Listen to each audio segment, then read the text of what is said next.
All right, guys. Scottie Scheffler. Scotty's on fire. Scotty's on fire. Let me tell you something. Whatever Scottie did in January of this year, give me some of that. Seriously. What's the recipe, Scottie? What's the secret sauce? Just a taste. Come on. I mean, think about this. Of course, the Masters. That's what we're going to talk about in a second. But the series of events that he has won is nothing short of mind-blowing. You've got the People's Open, the Phoenix Open. Yep. Right? Wins that in February. Then he goes on and wins Arnie's tournament. Windy Arnie's tournament. Any one of these are tournaments that anybody on tour would just die to win. Yep. Right? Then he wins Arnie's. Then switch it up. Throw a little match play in. Sure, no why not? problem for Scottie Scheffler. Go heads up. He wins the WGC match play.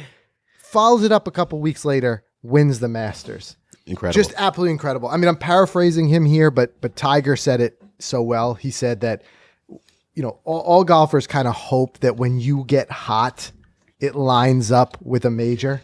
And that's exactly what happened here. Sure did. But just an incredible golfer, an incredible display of grit. I mean, we saw a couple times, you saw him struggle.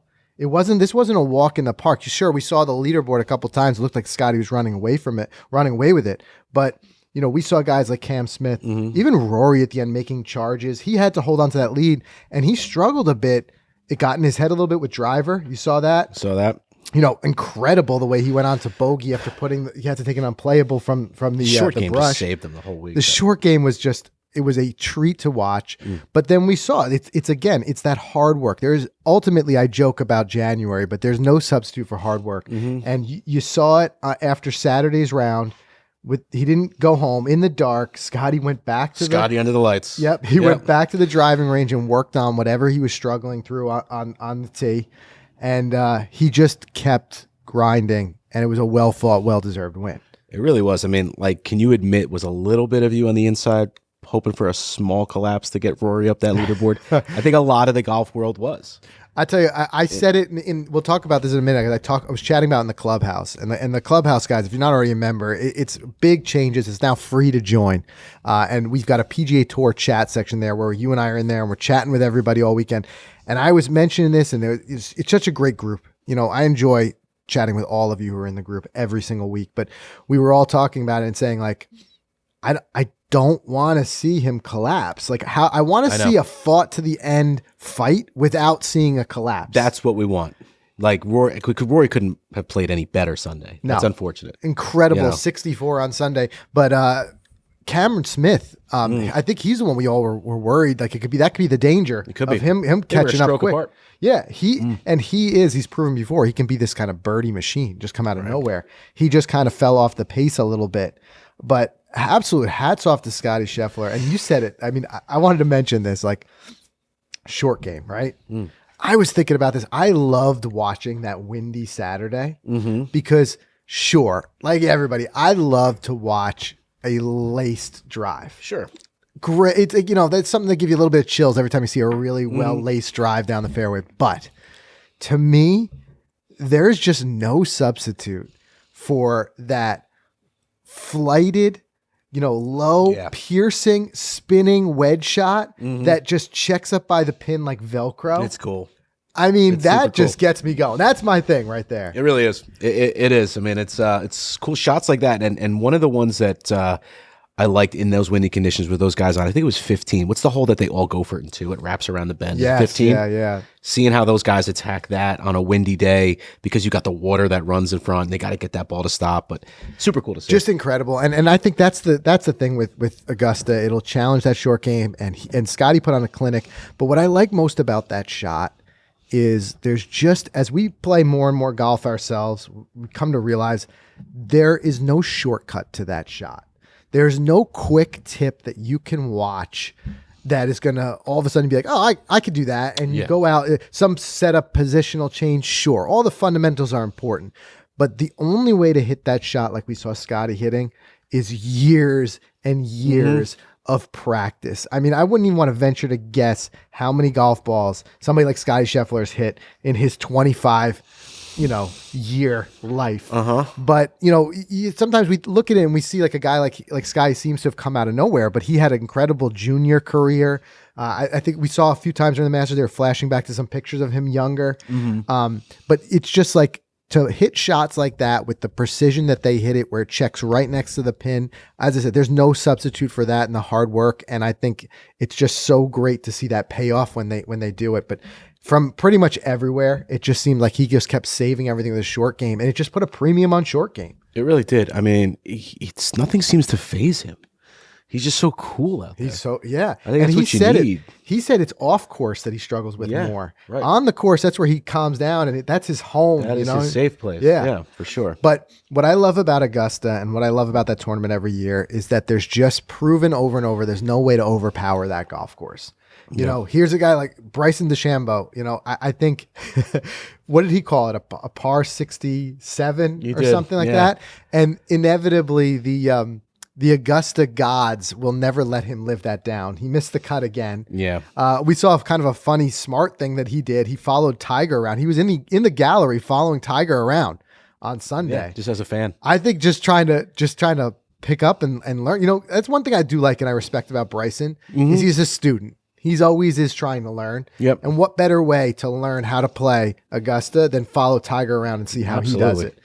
But absolutely, the short game, and the question it comes to is, you know, a lot of guys struggle. We saw even Tiger down the stretch, which we'll talk about how impressive what he did. Yeah. But he, you know, struggled the last round or so. Some of these guys struggled. But I have to ask the question, do you feel like it was a fair test? Because Terrell Hatton didn't. Yeah, unfortunately that he vocalized that, right? Yeah. We'll be interested to see what people's reactions are to his reaction. We'll talk about what he said. We'll talk about that. What do you think? I don't know. I mean, I think it's hard to say something was unfair if someone went 11 under, 10 under, and won. Right. There's always a winner. That's what I always come back to with these golf courses. Anytime someone says the course was set up unfair, my answer is always there was a winner. Yeah. Someone did it. And Augusta's Augusta.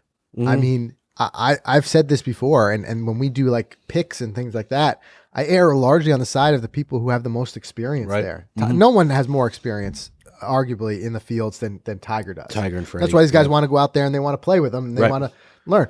But even JT getting that practice round, you think about it with Tiger and Freddie, two guys that know that place well. I think they have a combined of 8 jackets, 7 jackets. Right.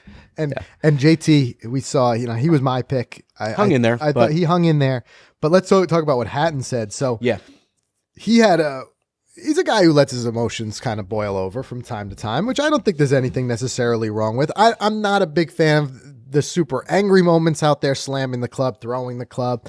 He's had instances where he flipped off some fans at the British Open. He destroyed a club. I'm not into that. But I understand there's a lot on the line. There's a lot of pressure on these guys that can boil over. But once you leave that pressured situation, you have a moment to collect yourself, and you giving your press conference. I think there's a certain degree of where it can sound a little bit like you're whining. And I think that's kind of how it came off. And what he had said was, and it wasn't just a one thing, like he had said a couple different things that kind of doubling down on his position. But he said, if you hit a good shot, you should end up near the hole, not short-sided into a bunker because of the slopes that they've created and stuff. But I mean, the course design, it reminds us of when we played Pinehurst. They're designed to make it so that the ball will run off, and you've got to hit the right spots. You have that course knowledge of the greens. I remember the caddy, something I'll never forget, the caddy telling us at Pinehurst, he's like, here we never say good shot until the ball stops rolling. Yeah, exactly. Because we've hit it before where you're thinking 12 feet from the pin, right, and it's gone. 15 yards off the back. And I understand that that's frustrating, but understand that that's the course is, but this is where the statement that he made his first statement that I really wasn't too keen on was he said, even when I felt like I should hit good shots out there, I wasn't rewarded for them. So it's just a case of losing a bit of interest. Well, I'll tell you what, Terrell, if you're not interested in playing out there, can I take your spot? I'll take that spot at Augusta. Yeah. And you lost interest. And I'm not into that. I mean, I personally think that you're going to face different courses, different course conditions. And it's the guys who are just they're not I'm not into this. This is not my thing. Yeah. It's the guys who can rise to that occasion and play well there. I don't think there's anything with Augusta that I would say was set up unfair. It's arguably the biggest major of the year. It should be the hardest test, or at least It one was of the cool to hardest see, tests. though, That's it. on the broadcast, they did show some of the changes that were made. They like taking trees out. Yeah. And it was cool because, like, you say, like, well, there's no really way to change Augusta up every year. It's the same course. But, like, it really does change things, like landing zones, the way they hit the ball. So as they were explaining, I was like, wow, this is really interesting that now this hole that everyone's known for all these years, players are going to be playing it completely different now. So that's the way they change up their course, removing trees, doing things like that. Moving trees, changing like sight lines, Yep. making it a little bit longer as needed. But ultimately, I think the test of Augusta is always going to be on and around the greens. And I think the guys who are going to win there are the guys who put their homework in to learn those greens. Yep. You know, Ted Scott was out there way in advance, rolling balls on the greens, figuring out the greens, getting things prepped for his guy Scottie. So I think that's a big thing. But speaking of changing the courses, did you see this news about this house that's like close to the property? So I guess one thing that Augusta, like, they've got an unlimited supply of money, but not of land. So when they do want to make these changes, they've got to, purchase some land. And I guess there's a house, and there's these people who live there who've been holding out with millions of dollars thrown at them in offers to sell this house that otherwise would not be worth anything close to that. Right. But hey, what do they say? Location, right?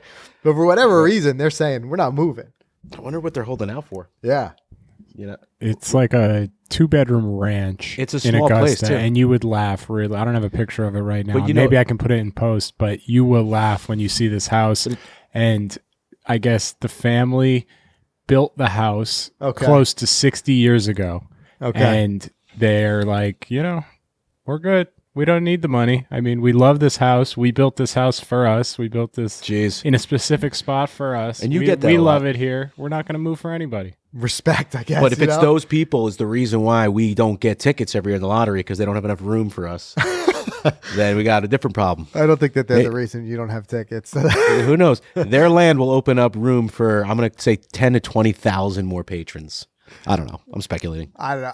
It's not even on the golf course. It's not even on the golf course. It's not even like directly on the course. It's like 2 streets off of the course. I was looking at it. I was looking at it on Google Maps, and I'm like, what's the point? Like, why are they trying to throw so much money at a place that's like not even directly on the course? I think they did that recently with like a record shop or something in Augusta, right down the road. They bought like an old record shop, something like that. And I sometimes even it's just the land that they use around it for things like growing turf and stuff like that. They probably have places just targeted around. We get every year we get the speculation from the aerial maps that people do. They take pictures from the sky because it's so otherwise secretive. But I don't know. I got some respect for them. I always like to hear a story when somebody's like, there's something to me that matters more than money. Yeah. And if it's the house that they built and their family loves that house, then you know what? Good for you. Hold out. Stay there. Maybe he's looking for 20 mil. Just a bigger number. That's all right. Just real quick, some of the quick fire. I want to do some quick fire Instagram posts, almost like rapid fire here. One thing was, love this Scottie playing with the Tiger Woods shoes. Yeah. And stuff on. Really cool to see that. Like, that shows you, like, and his clubs. If that's not an immediate show of Tiger's impression and impact on the game. Yeah. You've got the number 1 golfer in the world wearing Tiger's shoes and playing Tiger's en route clubs. to a green jacket. Yeah. And the biggest name in golf. And then you've got the stat I saw on Instagram with Scottie winning 4 times at WGC and a major in 1 year, and Tiger was the only other guy to do it 8 times. And I love the graphic because he's like, if you see it here, it's on screen. Tiger's just like, that's cute. 4 times season. I've done it 8. Yeah. But and his comparison, even it was a silly one. We have this one where the somebody said 4 wins, but there was 5 on the board here. Oh, with Arnie. With Arnie. That was an interesting stat. So it says, let's see, he was the first player since Arnold Palmer in 1960 to earn his 4th win of the season at the Masters. But clearly there we see, if you're watching this, not listening to it, Arnold Palmer had 5 wins. It's clear in front of you. So there's a little bit of a math issue. Just doesn't make sense. I think they did it for the comments. Perhaps they did. But either way, it shows the acceleration because we know how early, obviously, in the season the Masters is. Right. So to get your 4th win, get that many wins on your belt, it shows you have to be on a tear, which is, as we started the show off saying, that's exactly what Scottie is in. He's on a tear. Absolutely. And so, where do you think the tear ends, Mike? I don't know. I think it keeps going, which makes me ask the question, is Player of the Year locked up in April? Great question. Is Player of the Year finish? Is the conversation over? Yeah. So let's put it to you guys. It's April right now. The season has really just begun. And is Player of the Year locked in? Does Scottie 5.5 months to go have it with this much season left to go, or is there somebody else who can sneak in there and win it? It's going to take, I'll tell you what it's going to take, a double major winner. So imagine Brooks goes on and wins 2 majors and maybe like 2 more tournaments. Yeah. Then you've got a little bit of a contest. But unless something like that happens, you get a guy like Morikawa, right, who's moved now up to second place. Let's say he gets hot. Let's say he wins 6 events in 2 majors. It's going to take another Scottie hot streak from someone else for this next half. Yeah. The bar is very high. I mean, it's very high to match this hot streak. Already, to be in April and already have a WGC under your belt and a major, the Masters. Who votes on that? Players? I think players do. Is it a player voted thing? I believe it is. Is it a player or journalists? I think it's players. Yeah, it's players. What if Tiger wins the Open Championship? No, wait, hold on. Isn't there 2? There's the isn't there the player voted one and also the There's a player voted one for something. People are going to rip us in the comments. You guys go know ahead. in the comments. You might know. Have at it. Let us know. You guys are the best with the facts. Yeah. But yeah, that'll be a good question. The other thing was Max Homa's tweet, the gift that keeps on giving on Twitter. Yeah. You know, what is something about like just to say that you 6-putt to win the Masters, you should have 6-putt. Because he 4-putt, right? He 4-putt. And he could have 6-putt because he was that far ahead. I love the way he handled it too. He laughed it off that when by that 3rd putt, he laughed it off Scottie and backed off. Yeah. Went over to Ted, collected themselves. Right. And I think Ted just put it in the hole, man. That's just it. Yeah, just send her home. Send her home. Right. But yeah, you can always rely on Max to come in there with a little bit of what everyone's thinking. He's great. You know, he's awesome. And by the way, we're going to come back to Ted Scott. I want to talk about Teddy. Yes, because he's making some big news. We're talking about Bubba. But first, let's talk about Rory. Got to talk Rory. One thing I'm wondering is Rory just in a situation now, especially at the event that we all look to see if he needs to win for his Grand Slam, the Masters. Does he just play better when the pressure's off? I think so. I mean, the pressure was, you could say, arguably well off of him on Sunday. He was far enough behind that it wasn't like people were expecting him to win. Yeah, they weren't expecting him to win. It was a treat seeing Rory like climb up the leaderboard. I think he was playing. His charge was electric. Place. Yeah. At that point, I think he was playing for second place. I think this was almost equivalent. His round Sunday was equivalent to winning another non-major. Right. For confidence. Yeah. Right now, he's walking out of Augusta booming with confidence. I think that's just what it is. It's this huge confidence shot in the arm that he'll bring into next year at Augusta saying, like, I can do it. I can play here. Even in a few months in St. Andrews, I would look out. I'd look out for Rory. 100%. I think he's ready to go. 100%. Because it erases the argument that it's the course in general that just has his number. Because if you can go out there and tie the final round record shooting a 64, it tells you can play this course when it's set up on Sunday. Yeah. Arguably it's hardest. You know what I mean? So I think he'll go into that next year. He'll have that confidence boost. But one thing that I just love, you just don't see this in other sports. And this is one of the reasons I love golf as a spectator and enjoying it, was on 18 when you had first Rory hole out from the bunker, and then you had it was cool. You had Morikawa chip in. But when Rory holes out, you see the shot from like the far wide angle. Right. And Morikawa's got his hands up in the air too, the same as Rory does. And you just don't see that. You don't see like in baseball, because obviously you're playing here too, you're playing against someone. But in baseball, somebody hits an epic grand slam. You don't see the guy in the outfield being like, well done. Right, exactly. And I think in that particular hole, being the 72nd hole of a grueling battle, I'm sure Augusta Week is a gruel. It's a battle. To just like, it was like just a relief celebration of final hole. Let's go out and style, I love how much you see that though. You see like guys out there, like somebody hits a great shot. There's a huge, nod. There's a fist bump. I love it. That's what rooting for each other. That's what I just think. It's just incredible to see out there.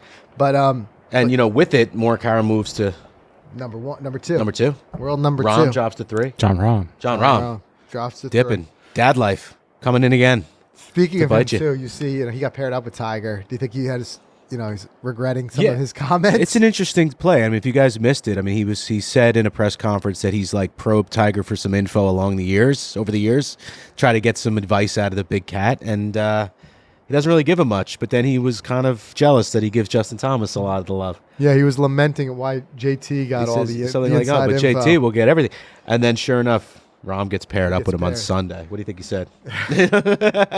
First tee box. What do you want to know, Yeah, dude? what do you want to know? Yeah. Just Let's get it over. out now. Let's get it Save over your with. questions to the end, John. I got to think, and Rom did go on and say as a joke that all the pressure was off because nobody was watching John Rahm at that point. Right. They're all watching Tiger. And that's got to be the way, I think, mentally to prepare for when you play with Tiger. Yes. You have a million more people there, but they're not watching you. They're not. Right. It's just They might be, but they don't care. And we've heard that for years. Even when Tiger, at his height, everyone would say, like, you play with Tiger, you've got the Tiger galleries. They call it the Tiger handicap. Like, Yeah. you got to give them strokes, these players. Because it's just like, it's everywhere Tiger plays is a home game.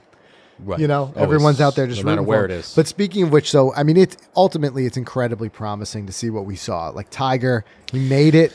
Well, I had chills watching him come up 18 and everyone's cheering for him just because it's just so great to see the prospect of, like, we're saying we're going to see Tiger out there more. Yeah. And he did say it. However, it's kind of what we all expected, with the accident, of course, but even at this point in his career, he's like, I'm not going to be in every event. I'm going to be picking and choosing. Of course, that's going to be the majors. He's already said he's going to be at St. Andrews. I don't think he's playing Brookline.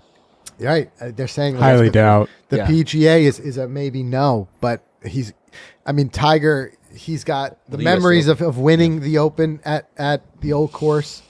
I'll tell you what, with the way he played, especially in the early rounds, and the fact that we've seen that now that he can hold up to walking for 4 days, I think that he's going to be in the conversation again to potentially win at the old course. Don't forget, Tiger, yes, he's incredible in his skill, but he's also one of the most golf knowledgeable players out there. And a large part of why he won, at the old course was Tiger missed every bunker. He didn't get in any bunkers. He just knows where to play. He missed every single bunker. Right.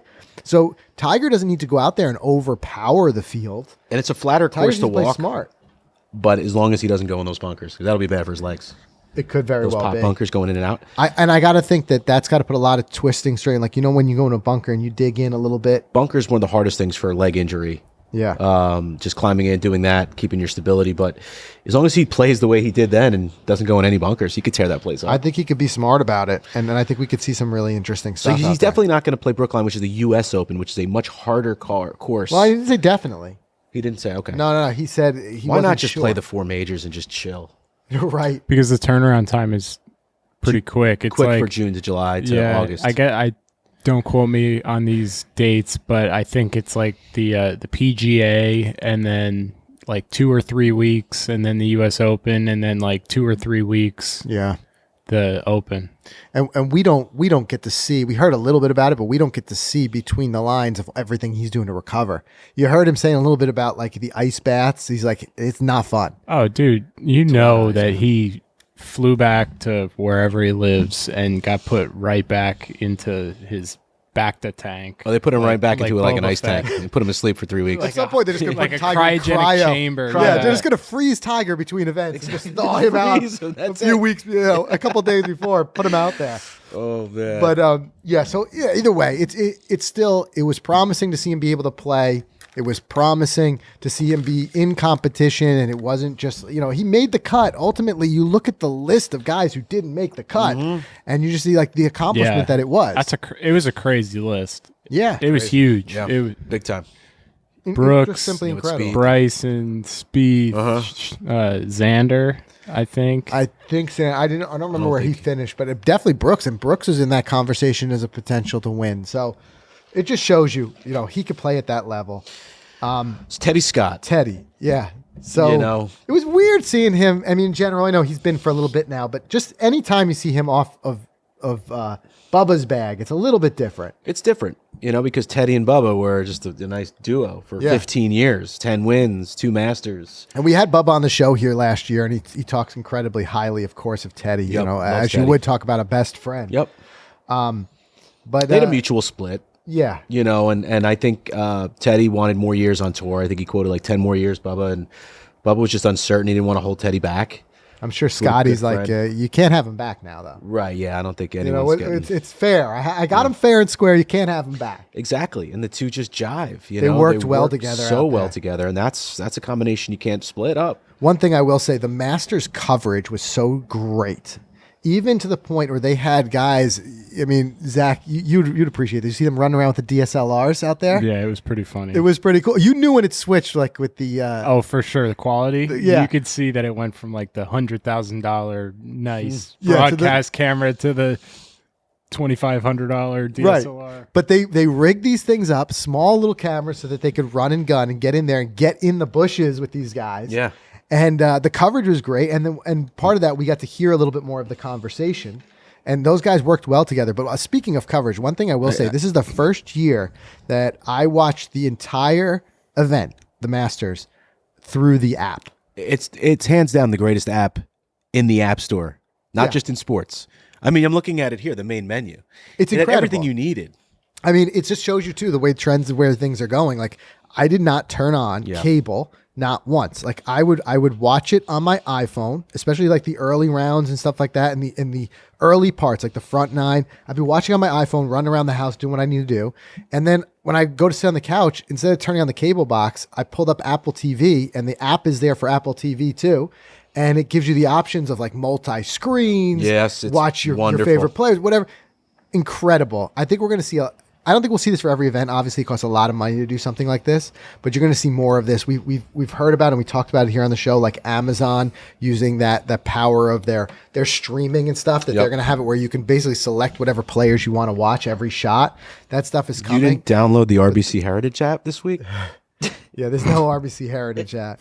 There's no Zurich. But it would be cool app. if they did have something like this for every event, just for the golf fan, that you could just tune in at first tee time, 9:12 a.m. Yeah. Your golfer's going off. There's so much on gambling and DFS and all that stuff nowadays. People want to watch their golfer. They want to watch Make it happen. But this was it was so well done. The app is so well put together. And I literally watched everything from replays of interviews, highlights, live. I watched it all right in there in the app. I mean, at one point I had to run some errands. I'm sitting there in the parking lot waiting like on my groceries. Yeah. And I got it. I'm sitting there on my lap watching on my iPhone, never missing a beat. I was in the emergency room for 4 hours with my daughter who broke her shoulder, cracked it, fractured it. On Sunday. And I had the Masters app to get me through. That was Saturday. I can joke about this because I'm glad she's okay, but I think you were probably not the only guy in that waiting room watching. Yeah, there was. I don't think so. Somebody wrote an article watching about, he was doing the X-ray. Oh man! Somebody wrote an article about a guy whose girlfriend was in the hospital, and he had his full. I don't know if she was giving birth, but he had his full laptop up there, and he was like talking his girlfriend through like why it's such a big deal the Tiger's playing in the Masters. Yeah, like. Oh, it was just so funny. And then I saw another one where the guy had the phone like tucked on his like girlfriend's like shirt. Yeah. So they're out to dinner or whatever, and he, instead of talking to her, he's just watching it. I mean, which is clearly staged, but it just shows you. I mean, everybody watches. Everybody watches. A bunch of hot mics during the Masters. Yeah. Bunch of hot mics, and I think that might be something. That might be also because we were watching it on the app. It could be. I think if you were watching it on TV, they might not have slipped through as easily. I'll tell you who was struggling. Golf Channel. Because like when... See, I didn't watch it. No, I watched it all in the app. I had it on in the background at like that 11 a.m. hour when it was like Masters on the range. And it's just four guys, including Brandel Chambly, just talking. And they're not even really talking about anything important. Like he's just going on about the ex-pro at the San Francisco. They got to fill Country time. And I'm just saying to myself, my ears are bleeding. How are people watching this? They need to liven it up a little bit. I don't know what more they could have done because of all the rights and everything with this. And I know. But I tell you what, speaking of on the range, I put it in my story. You see JT top one? Oh, yeah. Hilarious, the timing. And they said, JT could go out there and shoot 68 today. They said, immediately tops one on the range. It was the most relatable thing I've ever seen. I said, I've had one of those shots in every single pre-round warm-up I've ever done. Easily. And it's just his face, and like he just shakes it off with a nod. I was dying. Yeah, it was pretty funny. It was great. By the way, speaking of that, you ready to play today? You feel like you got it in you? We got golf. I'm excited to play it. All I can hear right now is the pouring rain on the roof. Torrential downpour. I think it just passed through. But it is supposed to clear by the time we play. By the way, if you see we're wearing, golf attire here, is because time to go. We're going out this April, afternoon. Baby. Let's go. Playing. Yeah, I mean, we got to play a couple of weeks ago in Florida, but this will be our first time back out playing on a golf course here by us in 2022. Yes. Our last round was like December, right? When we played the frozen greens. Was that December? It was frozen greens. But we're going to tell you the fun, twisty games we're going to play today. Yeah. We're going to do it after the ad break. So stay tuned because you came up with a nice one. Yeah. I'm interested to see how long it lasts, the first one. I know. This is going to be fun. Yep. But yeah, let's do that. Let's do a quick word from our sponsors. We'll come back. We'll tell you guys how we're going to play out there. All right, guys, true distance is more than just a number. This is something we learned real quick in our recent Titleist T-Series fitting. And the T-Series iron is designed for maximum performance in the 3 key factors for any approach: distance, dispersion, and angle of descent. And notice what I said there is approach. Don't forget, these are clubs we're trying to score. And I will tell you, I am the first one who's guilty of, for many years, a lot of times when I would select clubs, it would just be, hey, which ones do I hit the furthest? Right? Yep. But we learned really quick in our recent fitting that it doesn't matter how far you hit it if you can't hold the green. So we learned a lot about what went into the T-Series irons and what goes into that fitting process, matching up shafts and the different head options that are available, of saying, yes, we want to maximize that distance, but we want to have it where we're getting that controlled flight, where we're coming in and we're able to hold the green with the proper angle of descent, something that I was educated on and never look back. So you got to go to your authorized Titleist fitter. They're going to help you find that combination of T-Series models. And I do say combination because what's so great about these sets is you can really mix and match. That's right. T200s, T300s, where do you need the different types of performance throw a utility in the club bag? in there. Yeah, throw the utility club. There's a lot that you can do with them to really unlock your ability, not only to hit it longer, but to hit it closer too. So visit Titleist.com today, find a fitter near you, make this the season that you go out there, you get fit for clubs that are going to work with you instead of against you. Fittings are the best, dude. And speaking of that, we got a Vokey fitting coming up, which means we got a Vokey giveaway coming up. Stay tuned. And I also want to thank FootJoy. The season is kicking off. Look, we're flashing some new threads from FootJoy, the spring lineup. It's one of my favorite times of the year because, it's you refresh the look for the season. Instead of wearing that like sweat stained one you had like 18 rounds last year, switch it up, guys. Liven it up. Check out FootJoy. Go to their website. Check out their outerwears, their base look. Frank's got this. This is light, thin spring. Was it sweater? I ended up getting this in 2 colors. Same, I love it so much because it's awesome. And it's just, I throw it over tough stuff for those spring, the first, couple of holes until it warms up. We've said it before, layering up is the key to getting out there and being able to play more. Yeah. The old Seinfeld line. Little Seinfeld, It feels nice. And I'm telling you, the shoes, don't forget about the shoes, because this year they've got the Fuel, the Tour Alpha, and these the Pro SL, the new lineup with the boas. Yeah, I got those today. Don't forget about the Premiers. I'm rocking my Premiers. They came out last year, but I'm wearing mine today. I love the way they feel. I'm arguably a little bit too protective of my Premiers. I'll say it. Yep. It's the truth. It was a little too wet today. I know they're even waterproof. I know. You call me a prima donna, call me whatever you want, but my all-white Premiers, I just tuck those aside for those nice sunny days. Yeah. And today I do what I do like too about the Pro SLs, and I got the one with the boa. Yeah. It's just the material that they're made out. They're also waterproof, but they're just so easy to wipe down. So I'll wear those on a little bit muddier day. Okay. Can freshen those up in a second. Today. Yeah. All right. You gotta have it's good to know. You gotta check that weather. So check them out, footjoy.com, all your accessories, everything for the golf season. Big thanks to those guys. And lastly, just want to thank Precision Pro. Great stuff from them, R1 rangefinder, the smart rangefinder, which we're using. I just charged mine up for today's round. I'm super excited. I got the Ace GPS range. By the way, they had a ridiculous sale. I think it just ended, but don't let that deter you from getting this product. I think the speaker's $150. At one point it was $130, but they're always doing sales. So check it out. You could probably even use our code Golficity. I was just about to say, even if you missed the sale, use the code Golficity at checkout. You'll probably get that $20 right off. But it's a cool speaker. You get to play music. It's got that ultra magnetic strip on it. You can put it on the cart. It shouts out your distances. And the game changer, which honestly I have not seen elsewhere, is the MySlope. MySlope. So right. The reason it's a smart rangefinder is that you actually go into the app. The app is also very good, and I use it for GPS distances too. You want to see on a map, but I digress. You put in your individual launch characteristics, how far you hit each club, the launch angle, things like that. and you got your own little Ted Scott out there. You do. You know, it'll actually tell you what the number plays like for you, not just with the slope. It'll calculate in the weather, you know, the wind. It'll say, based on how you hit the ball, it'll say, hey, Frank, this is a 150 shot, but for you, it plays 148 today. Mm-hmm. Incredible. Even if you have a bad warm-up on the range, it knows that. No, it doesn't know that. It will get that smart soon, I'm sure. Yeah. But check out Precision Pro, guys. He's a little tired today. Yeah, he's even a little fatigued, Frank. This is his 36th hole of the day. Maybe play it like 2 clubs more. Yeah. No, but guys, it is that smart. Check it out, precisionprogolf.com. All right, let's get back into it. All right, so Mike, we got a hypothetical here that I want you to hit us. Love it. But first, we will talk about where we left off right before the ad break. Is that today we're playing? Mm-hmm. We always like to, especially in these early rounds in the season, when we're just out there, kind of like hit and giggle a little bit, getting the rust out and just having a little bit of fun. So I came up with this idea, and I messaged Mike. I said, let's do a match where it's just very simple. It's just the first guy to make a birdie wins. Now, you may think, oh, it could be over in 1 hole. Sure, it could but keep in mind, like, we're both 10 to 12 handicap golfers. On a regular, decent round for us, maybe make 2 birdies. I'm happy would be a good day. 2 would be a great day. I've never had more than 2 in a round. I'm the type of guy who's like just trying to make my pars out there. If I've got a birdie, I got a big smile on my face, just trying to avoid the big numbers. Yep. Right? But this could be fun because now we're going to play it a little different. And we're also playing a challenging course, playing Black Bear, which is a difficult course. And it's just this incentive to play aggressive because nothing else matters. Like think of that par 5 going over that water. Yeah.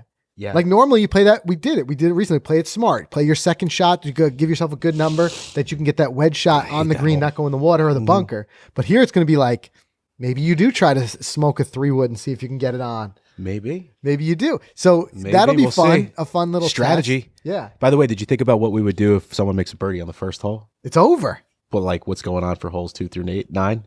I guess we'll go on the fly. What do you got, Zach? You got an idea? We're just going right to 10. Starting the next. Just start the next video. Yeah. Well, then but this is on going to the be back, fun. What do we got going on the back? I had another one. I was like, I got to remember. The back, we're doing mulligan. That's it, mulligan. Mulligan every hole. Yeah. So, but we're going to do a little different. We recently, like not that recent actually now, like 2 years ago, we did a mulligan match play where you were required to take a mulligan. To use it. We're going to do a little different.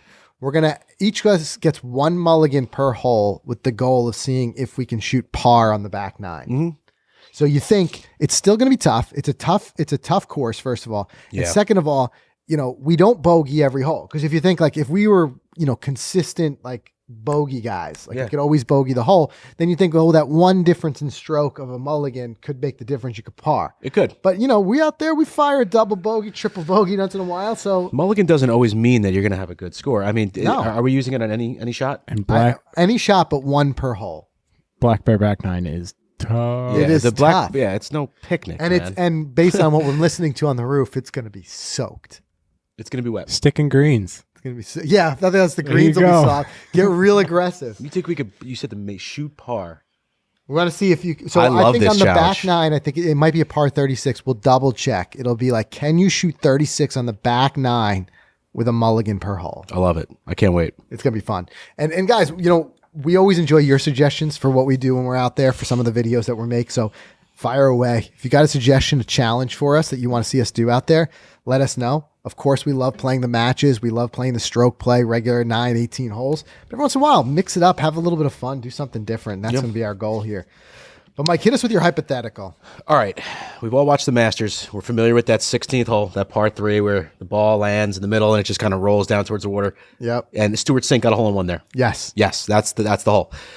Do you think with an unlimited supply of golf balls, people are just dumping balls out? Yep. You get an hour.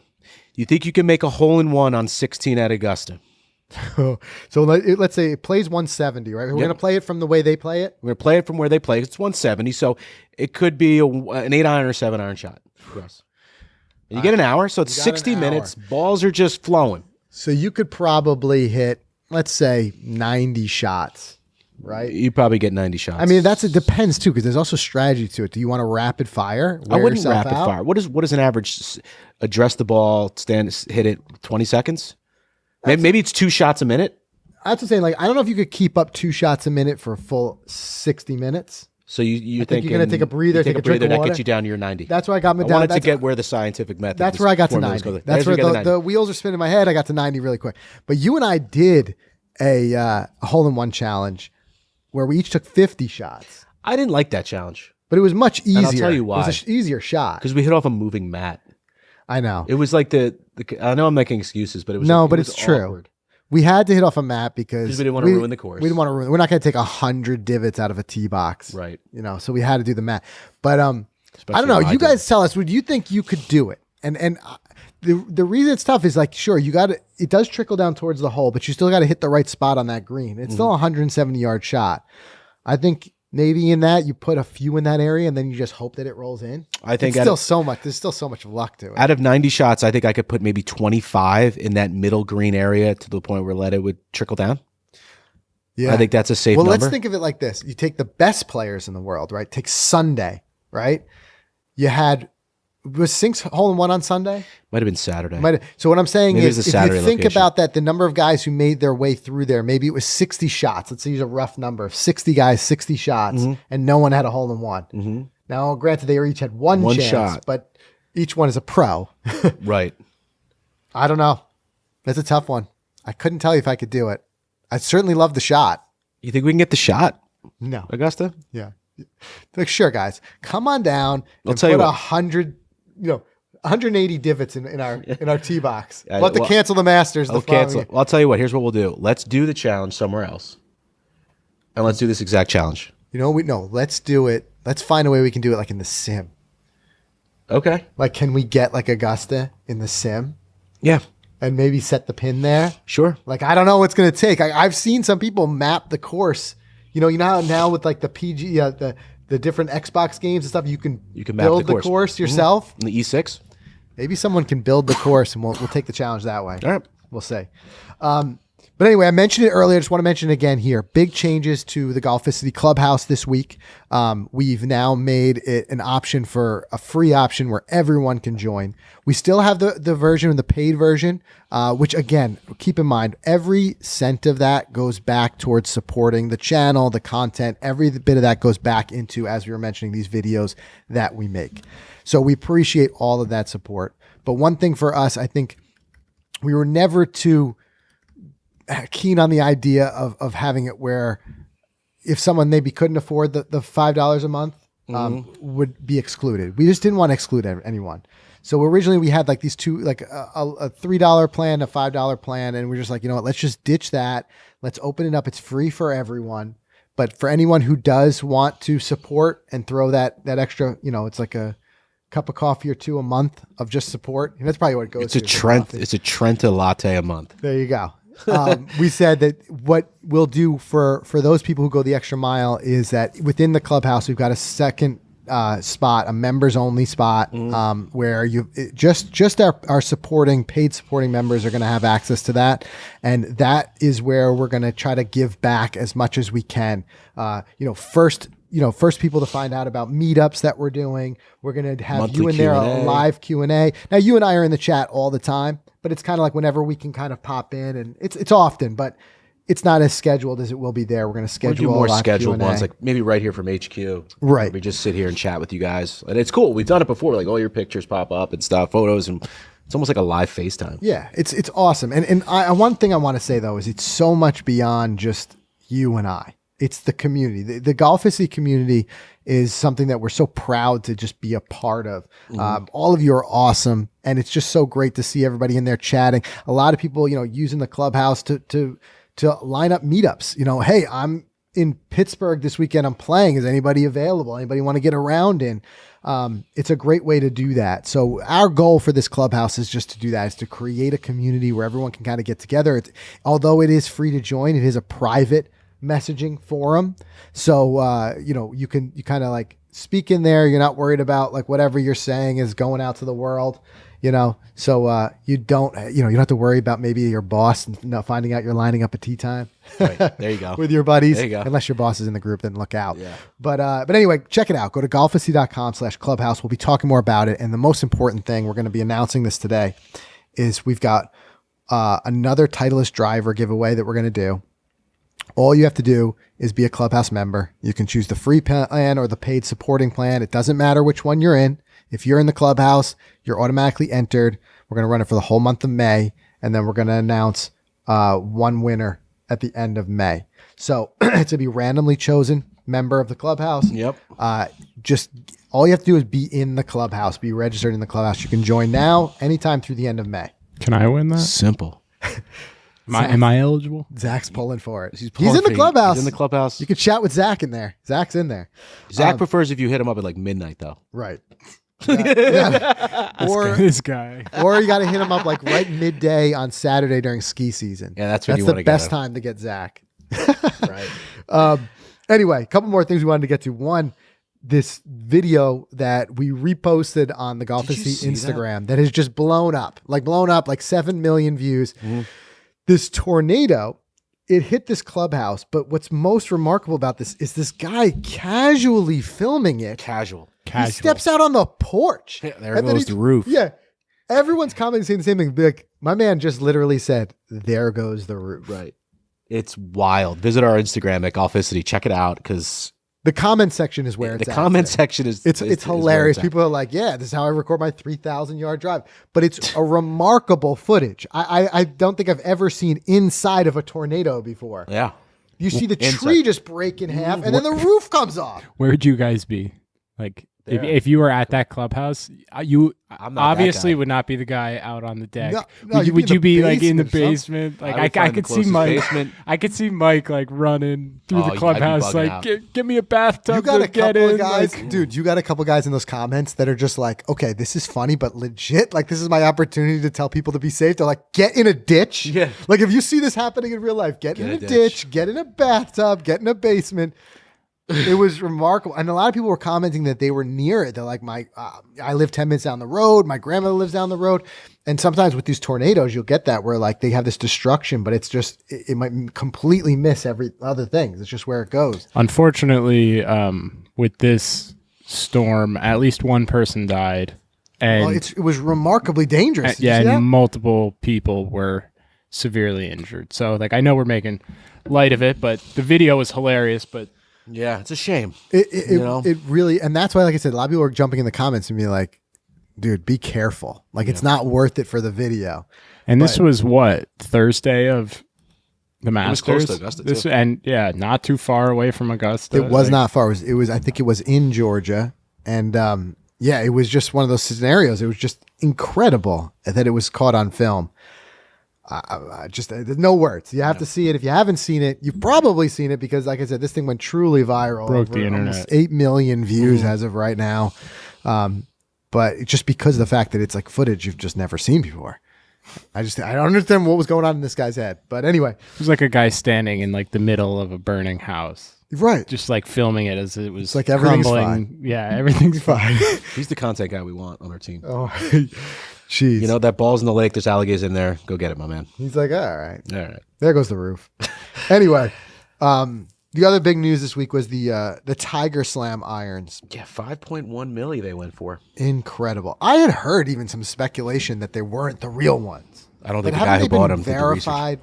Yeah, the auction house verified that they are the Tiger Slam irons, but a source asked Tiger or his team, and they said that the irons are still at his like family home in California or something, which is just like insanity. Like $5.1 million to potentially get the Tiger Slam irons. Well, who first got a hold of them? Like, how did they get them? Yeah, no idea. Right.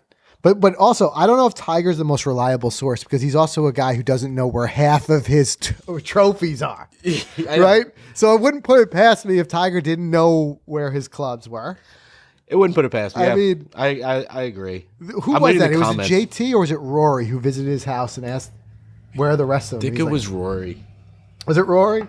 Rory was one of those guys was at the house and they see Tiger's trophy case. It's got like 13, 14 trophies in it, mostly majors. And he's like, well, you won 70 something events. Where are the rest of them? And he's like, I don't know. Yeah, I don't know where they are. That's so great. I don't know. I'm going to quiz you real quick. One of the comments on this Tiger Slam auction, Johnny V. Blaze in the Golf Digest comments writes, don't leave him in the back of a Saab.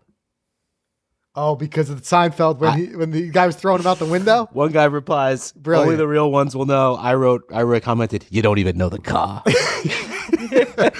Oh, that was great. That is good stuff. Who are those? Those are JFK's irons. JFK, the auction when she bought JFK's clubs. Yeah, that's right. That's great. Peterman's like, how much did you spend on golf clubs? Right. But anyway, we could talk. This could be the Seinfeld podcast. We could go off on that. But yeah, so they sold for $5.1 million. Now, what do you do with them? Put them up in your house? No, I think a lot of, I think a lot of these guys, it's an investment. I'm playing Yeah, them. it's an investment. You play with them, right? Yeah. It's my first set of clubs. It's an investment because you think about it, Tiger memorabilia, it's only going to go up. Any of this stuff over the years, and more as Tiger winds down, eventually retires, is not playing anymore, is not generating any more of that type of memorabilia. I think the value just see him on goes the up auction block again for $10 million. Yeah, I think they sold for under $1 million the last time that they went up for sale, so like less than 2 years ago. So it's going. like meteoric. This guy is hedging the idea Tiger wins the 2023 Masters and these things double in price. Yeah. Right? Easily. Well, not after I next play day. them, but Right, maybe not. I list them for sale the next day if he does that. Yeah. Yeah. Tiger wins 6th green jacket. Tiger Slam irons go back on auction block. And with that win is his 83rd, beating Sam Snead, his all-time most. Can you imagine the guy? Yeah, he ties Jack for most wins at the Masters and takes the all-time lead. I think that's what he wants at this point. You don't want to go off tied at 80 with 82. You want 83 because no one's catching it. Yeah, but it's definitely not foremost in his mind because as you heard him say, he's picking and choosing events. True. He's not like he's not just going to go pull up to the Wyndham. Roll into the Zurich. This guy has got no love for the Zurich. I'm sorry, Zurich. Frank hates the Zurich. He We're never hates getting the invited Zurich. to the Is it a Zurich. team event? No. Exactly. It is. It's a duo with walk-up Okay, so you music. can't win for the team event. We won't see Frank in New Orleans. Banned from New Orleans. But then again, he could just say like, I'm going to pair up with Rory for the Zurich just to He get that should. win. He should do that. He should. So I'm going to show up to the Zurich with 3 clubs. Which, speaking of which, I got to tell the story. The most ridiculous show up to a golf course I've ever personally experienced was I went to play it was a corporate outing for this company, right? So you know what happens when it's like that and everybody in the company gets invited. There's a lot of guys who They're don't there play just golf. to drink. Right. Right. This guy rolls up. This one guy, we're all staying there. We're about to tee off shotgun start. So we got to understand something. He's already late. And I don't condone this in any way because I can't say that this guy wasn't possibly already under the influence. Because to do what he did, he rolled up with like the type of old, leather bag you would get from like your grandfather or you'd find in like, the secondhand shops, whatever. He's on a motorcycle with the bag on his back. He's got like a hodgepodge of like 4 or 5 clubs in it, right? He gets into the parking lot, dumps the bike. Like he's trying to turn like into a parking spot and he gets too steep. The bike goes down. He tips he bends over to try to pick up the bike. All the clubs fall out.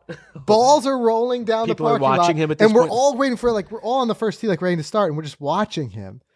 And he eventually entrance. picks up the bike, puts it down, puts his clubs back in his bag and walks over. I'm like, that's how you start the day? Wow. What did he shoot that day? I don't think he was ever seen again. I don't think he came into the club. I didn't see him at dinner. No one's ever seen him again. But he's got Still out there. helmet on, motorcycle, clubs in the back, dumps the bike, dumps the clubs, dumps the balls, and then I don't know. Might have been his first and last round of golf. Jeez. Now maybe he wasn't under the influence. Maybe he was just a bad driver. I don't know. I didn't breathalyze the guy, but it certainly wasn't a good look. Can you imagine? What an entrance. What an entrance. What an entrance. Jeez. And I think with that we'll end it there We'll end it because there. you and I Let's go got to play get out golf. there and go play some golf. So excited for this. So stay tuned. If you're not already subscribed to the main Golficity channel, make sure you guys subscribe over there because you get to see these videos very shortly. We're just wrapping up the Innisbrook trip, which was incredible. In fact, this week we've got a scramble that we played at TPC Tampa Bay. Oh yeah. And we played it to give a little perspective of what our guy Rob Labritz, who we had on the podcast, did there when he punched his ticket onto the PGA Tour Champions. Incredible. Bogey free, 7 under in the final round. We were trying to just even come close to it playing a 2-man scramble.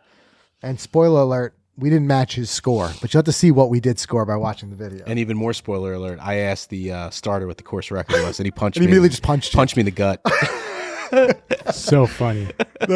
So you got to watch it. That's how you should respond to somebody who rolls in asking what the course record is. Just got me right in the gut. Yeah. Buzzy Zeller, 61. We'll leave it there, guys. Thanks for watching. Thanks for listening. If you're not already subscribed, make sure you do so, and we'll see you again next week.